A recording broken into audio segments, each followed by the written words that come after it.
Prodigy is the new series from Logitech that aims to categorize their products for easier distinction. The target audience is a mainstream gamer, as the feature set on the Prodigy products is simplified without overly complicating things, so their philosophy is if you already own a Prodigy product, chances are you'll stick to the same line if you're looking to expand your gear.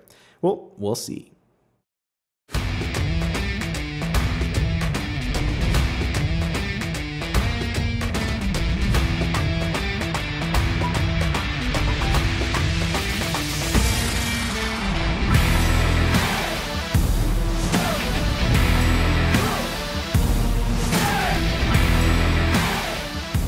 This could be you. Every time you turn on your PC. Super chill CPU? Happy you. Kraken X61 by NZXT. Purchase discount in the description below.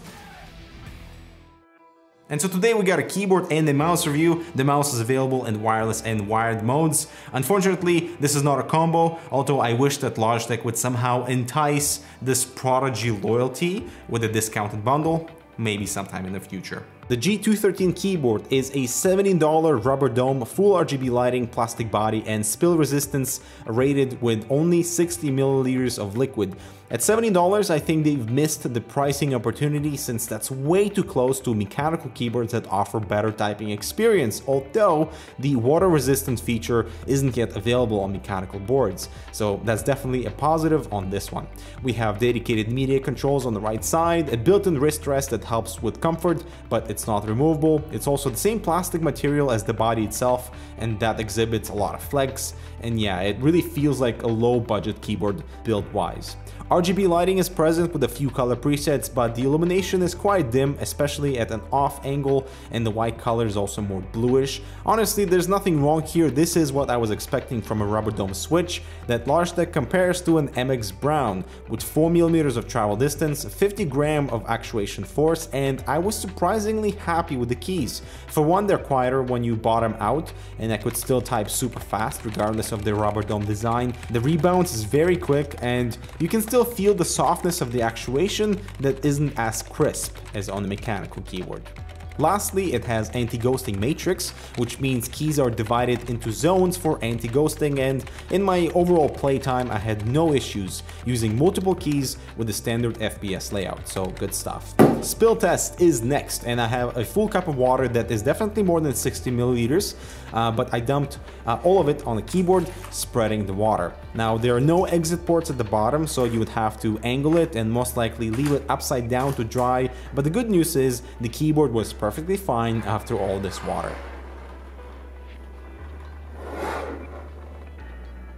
Now let's move on to the mouse, the G403. It comes in wired and wireless options with a $30 price delta. I'm so happy that Logitech is sticking to the 3366 sensor, because optically it's fantastic, so it's a matter of shape preference for this mouse. Now, I've gotten accustomed to the slimmer and shorter body of the G Pro as my daily driver, but the shape of the G403 really reminds me of the Zoe EC series. The body is quite high and widens on the right side, which for my grip was okay, but I would say it's more suitable for claw grip. Ergonomically, it is very good, and I just needed time to readjust to the larger shape. There are rubber pieces on each side to help with lifting the mouse without applying too much pressure, and by the way, both mice are identical in shape. The main difference is the weight. The wireless comes in at 107 grams, the wired at 87 grams, so there's the 20 gram difference, but both have this new weight compartment at the bottom that is magnetic, with a 10 gram weight included per mouse. Installing the weight definitely made the mouse heavier, but without affecting the body balance. I really like the new scroll wheel design with a thin LED in the center and this rubber surface. Scroll steps are a little bit on the soft side, but none are missed, which is awesome. While the middle click is too tough for me, I prefer a light middle click. The primary switches are excellent, comfortable travel distance, nice contours for your fingers, and a well-placed DPI shift behind the scroll wheel. The browser buttons are quite large, with my thumb sitting below them, which is great for lifting the mouse, while perfectly in reach when I need to use those side buttons. The wireless model comes with a 1.8 meter cable, a weighted brick, and a USB dongle. This brick portion is to extend the wireless reach if needed, and it's also great to have on your desk for charging the mouse, although I wish it was somehow stationary without the need for like a mouse bungee, but I still love that the receiver is this tiny USB dongle that is appropriately labeled to avoid confusion. And also in wireless mode, we have about 20 plus hours of game time without any LEDs. The cable itself is pretty thick, which is due to braiding that actually prevents any mini kinks, so that's good. And the only thing that I miss here is labeling on the USB tip to let me know which peripheral this is.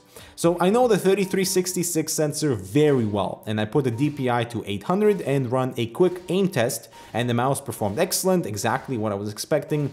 And to give you some preference, only my wrist moves when I aim, and I lift the mouse if I need to aim beyond my wrist movement. And I prefer the wired for this reason alone, since it's much lighter, but aside from the different weights, my aim on wireless model felt identical. Now what's really interesting is how Logitech promotes the G403, and you can clearly see the difference between that and the G Pro. The 403 is a fantastic mouse, but weirdly it's camouflaged to sell for the mainstream with RGB lighting and the weights, and I'm sure they'll have a new series name to attract more hardcore gamers. Software-wise, it is all synced up with all of your Logitech gear, which is great. For the keyboard, you can assign macro commands only to F1 through F12 keys. Then you can change the lighting either per zone or for the whole thing. And while on the mouse, it's all the basics with button assignment, up to 5 DPI levels, polling rate, per zone lighting that I recommend you set to off on the wireless mouse, and there's also a battery tab to check available juice for the wireless mode as well. And finally, surface calibration. I highly recommend you do this for the sensor to determine the optimal liftoff distance, which is really low by the way, and that's perfect. And so the Prodigy mouse and keyboard being in the same lineup together feels a little bit weird to me, because the keyboard is only okay and the main selling feature is its spill resistance, which to be frank is not good enough. We recently reviewed the Zalman keyboard, which is fully waterproof, it's much cheaper, and the plunger switch offers also a pretty excellent typing and gaming experience regardless of it being a non-mechanical switch. And I wish the G213 was about $20 cheaper so it could distance itself from very competitive and excellent mechanical options available. The G403 on the other hand is a proper gaming mouse with nice buttons, great shape, fantastic sensor, and very well priced too for wireless and wired options that I wish was in the Pro line, since the keyboard I feel like almost undercuts the perceived quality of the Prodigy line, and that's a shame. And that is my experience with the G213 and the G403. Now stay tuned because the G231, man, it's a good thing they're all under Prodigy series because all these model numbers are ridiculous. But stay tuned because this is their new headset, which is also part of the Prodigy series. We'll be testing that coming shortly. Thanks so much for watching. We'll see you in the next video.